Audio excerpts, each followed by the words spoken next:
G'day everyone, it's Tony from that WRX Life here. It's been a while since I've done a video, so I thought I'd quickly put one together and showing where the car's at and one of the tasks we're working on today, which is wiring up the headlights. Working on it sort of when I have a little bit of time here and there, so it's been hard to sort of do videos.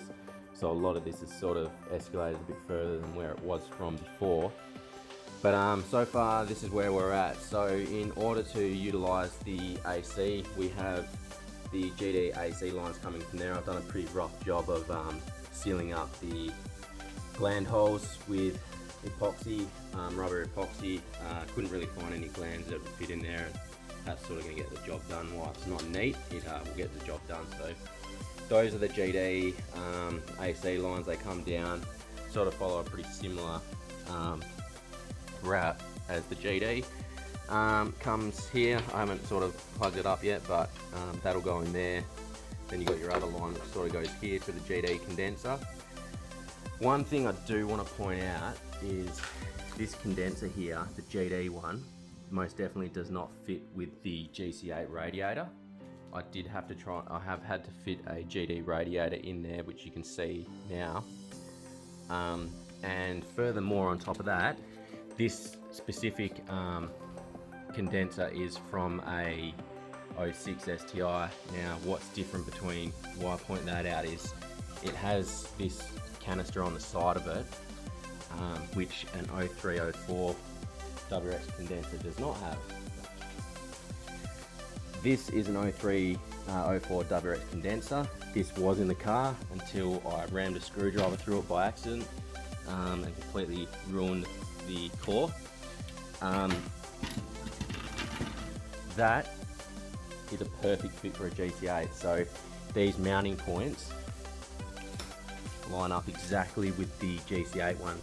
As you can see with the 06, I've had to make some just little converter brackets.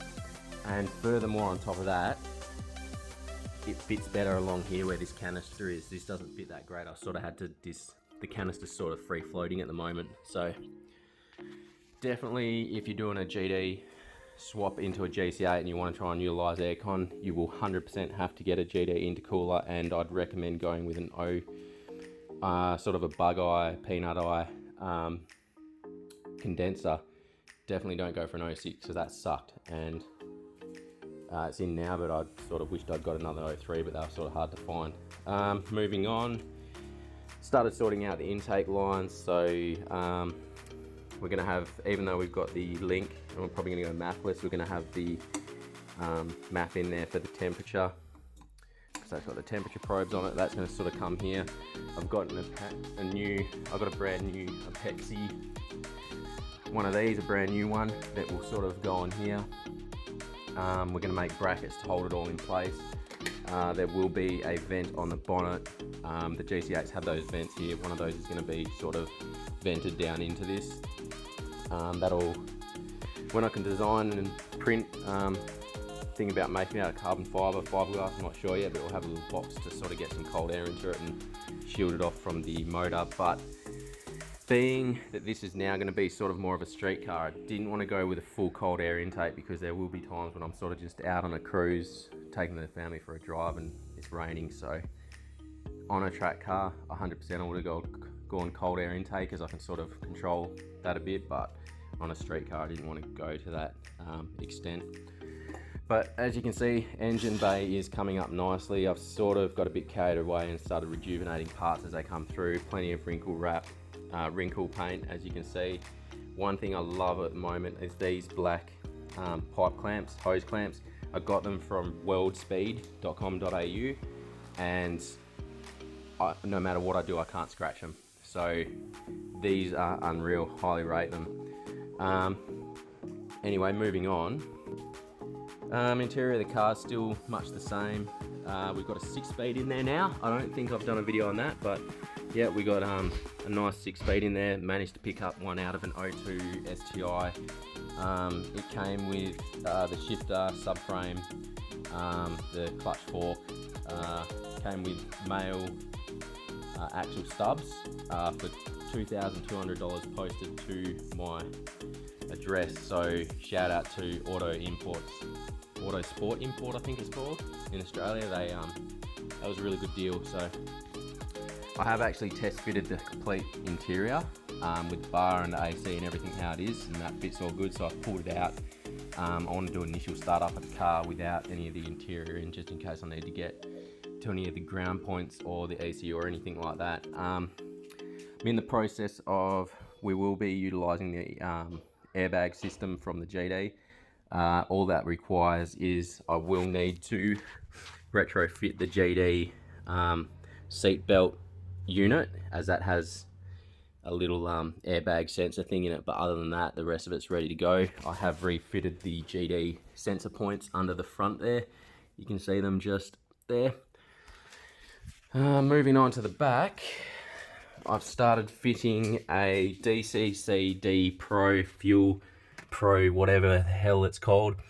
But with this, I've run a 6mm from the battery back, just bit of future proofing as well, but because we are running a Walbro 480 E85 pump now.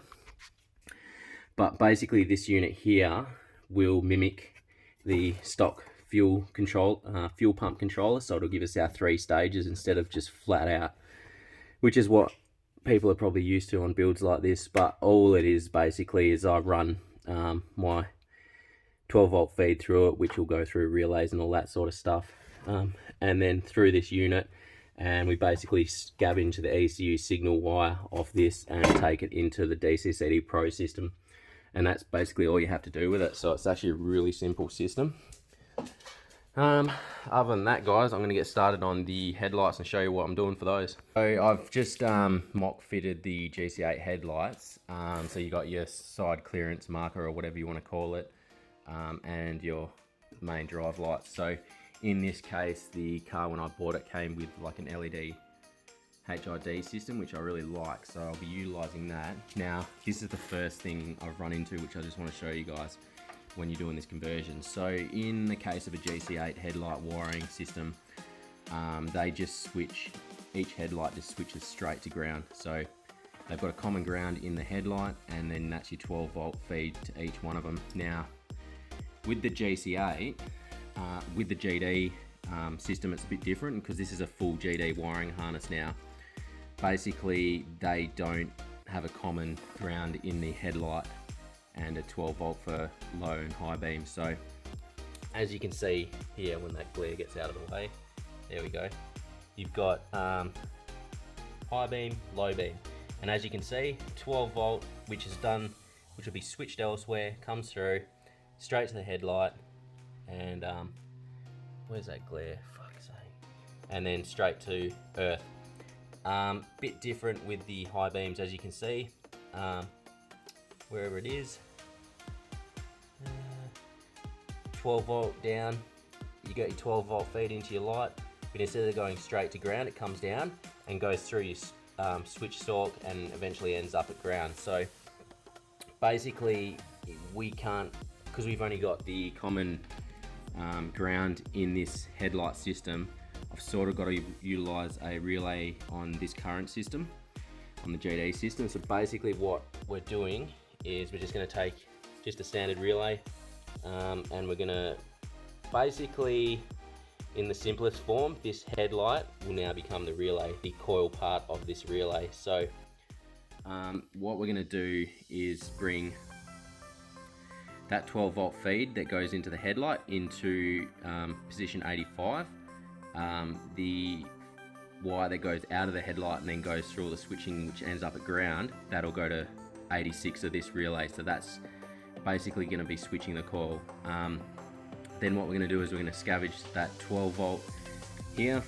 So the 12-volt that comes in here, we're just going to loop onto terminal, hang on, when it decides to, terminal 30 to give us 12-volt at the switch, and then basically 87 will go straight to the high beam side of this headlight. So basically all we do is replace the GD headlight with a relay and redivert 12 volts through that into our GC8 wiring loom to get that working. So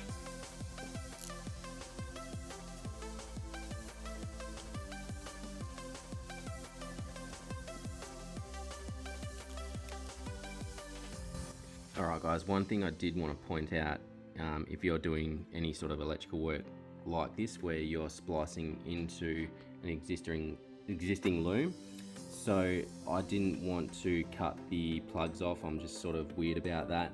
I always want to have the option of utilising that plug if for somehow I was using the GD holster or something like that, who knows. But when you're splicing into a loom,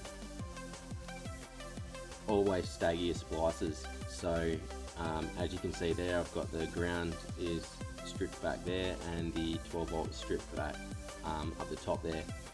What this stops is if for some reason over time when these are sort of sitting together, is even if you tape them and all that sort of stuff, if for some reason that tape fails or they're rubbing like this over time, you will have a dead short there, and that's not good. It'll either end up in you end up having to take all your fenders off and everything to fix it, or your car will just burn to the ground. So I just wanted to point that out and show you how I go about that. But anyway, let's continue.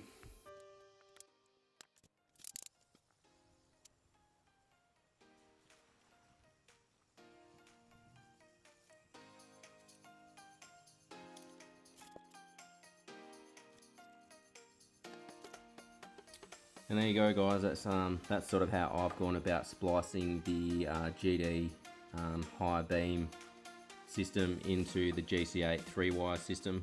Other than that guys, I think that pretty much brings us up to date with where we are at with the car. I'm going to sort of chug away. I've basically got to a point now where I'm just literally starting at the front and working front of the car and working backwards, and to sort of get it to a point where I can at least start it. At this stage, all I've got to do is radiator fluids. I kind of want to get the AC system gassed up, or at least tested before I put the radiator fluid and stuff in, just in case I have damaged one of the fittings or something like that and they're leaking. I'd hate to have to get to that point where gas up the AC and the rest of it's all done and I have to pull it all out, which means pulling the radiator out and all that sort of stuff. So, but anyway, so we're just left. We've just got to radiator fluid bleed the system, put the intercooler back on, sort out all of that piping, breather lines and all that sort of stuff, and sort out the fuel system out the back, which won't take much more. I'm just waiting for some clamps to show up to sort that out. Anyway guys, if you've got any questions or any comments about something you've seen, just let us know in the comments, and hit the subscribe button to see where we're going with this next. Peace out guys, see ya.